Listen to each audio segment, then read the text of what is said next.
कोलकाता के RG Kar medical college और अस्पताल में हुए डॉक्टर रेप मर्डर केस में सियालदह कोर्ट 18 जनवरी को अपना फैसला सुनाएगा। इसके पहले इसको लेकर कई दिग्गज हस्तियों के द्वारा बयान दिया जा रहा है। उत्तर 24 परगना के हाड़ोया में आयोजित पुस्तक मेले का उद्घाटन बंगाली साहित्य अकादमी के अध्यक्ष और कवि सुबोध सरकार ने किया। हाड़ोया पंचायत समिति के उपाध्यक्ष खालिक मुल्ला, कर्माध्यक्ष फरीद जमादार, सामाजिक कार्यकर्ता शफीक अहमद, हाड़ोया थाना प्रभारी प्रताप मोदक सहित अन्य गणमान्य लोग उपस्थित थे। একটা কথা সবাই বলে, আপামর জনসাধারণ এদিকের নদীর ওপারের মানুষ বলেন, নদীর এপারের মানুষ, আকাশের মানুষ বলেন, মাটির মানুষ বলেন, সবাই বলেন যে বিচার ব্যবস্থার উপর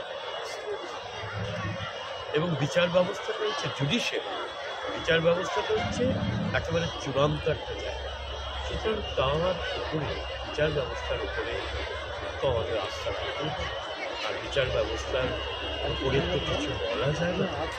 সুতরাং এই যে আপনি যে প্রশ্নটা করেছেন এর উত্তরগুলো আমরা নিশ্চয়ই বিচারের কথা যখন বলা হচ্ছে তখন নিশ্চয়ই আইনের পথেই এগুলো হচ্ছে। সুতরাং সেই বিচারের দিকেই আমাদের তাকিয়ে থাকতে হবে এবং আইন যা বলছে, আদালত যা বলছে, কোর্ট যা বলছে সে তো মাথা পেতে মেনে কেউ তার অন্য পথে যেতে পারে না, আইনের বিরুদ্ধে কেউ যেতে পারে না। শহীদুল্লাহ কবি সাদাত হোসেনের স্মরণে হালুয়া বইমেলা, এই বইমেলার সভাপতি আমি এবং সম্পাদক ফরিদ জমাদার। আমরা তৃতীয় বর্ষে পদার্পণ করেছি। আমাদের ঐতিহাসিক কবি সাহিত্যিক সুবোধ স্যারকে আমরা নিয়ে এসেছি উদ্বোধক হিসাবে। প্রধান পৃষ্ঠপোষক আইপিএস বসিরহাট জেলা পুলিশ হোসেন মেহেদি রহমান সাহেব। আমরা যে 5 লক্ষ টাকার কুপন বলছেন, আমরা প্রতিটি মানুষের বই কেনার যে আগ্রহটা আমরা মানুষের কাছে পৌঁছে দিয়েছি এই বার্তা নিয়ে যে আমাদের কাছ থেকে কুপন নেবেন, সেই কুপন নিয়ে আপনারা ওই স্টলে যাবেন, কুপন দেখিয়ে বই পাবেন। মানে এটা একটা অভিনব চিন্তাভাবনা কমিটি নিয়েছি, তার কারণ যে মানুষকে বইমুখী করা।